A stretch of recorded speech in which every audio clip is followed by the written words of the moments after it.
The Lagos Judicial Panel of Inquiry for Restitution for Victims of SARS-related abuses, which is also investigating the Lekki shooting of October 20, 2020, has adjourned all cases involving victims who got treatments at various hospitals to a date to be communicated to their counsel.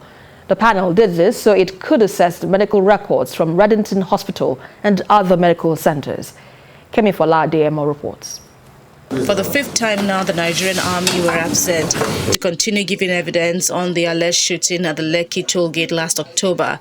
But for the panel of inquiry, the day's hearing must go on, and it heard the testimony of a petitioner, Lekki Philemon, who claimed he was shot at the Lekki toll gate protest on the night of October the 20th last year. But his cross-examination couldn't proceed because the chairman of the panel insists that the hospitals that rendered treatment on victims will first be contacted for their medical records to be subpoenaed. Must await the conclusion of the evidence of Reddington Hospital to have all medical records of victims treated at that facility in evidence. The petition is adjourned to a date to be communicated to counsel for completion of evidence of Reddington Hospital and thereafter hearing in the petition. The chairman of the panel also declines to oblige to the request of lawyer for a group of protesters for the forensic report that preceded the panel's split decision to return control of the toll plaza to the Lekki concession company. Mr. Ogulano had earlier asked the panel for the report and the copy of the proceedings of that day to aid his appeal against the ruling. You are free to appeal, is within your constitutional right. Yes. The forensic evidence did not constitute the basis of the court's ruling.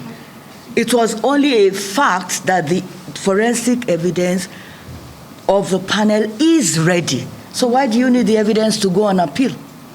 Not the evidence. I need the report. Why do you need the forensic report to go on appeal?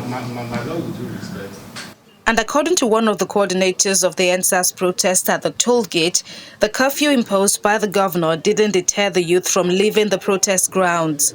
She further claimed that despite attempts by the protest leaders to maintain calm, soldiers at the scene shot at the protesters and into the air.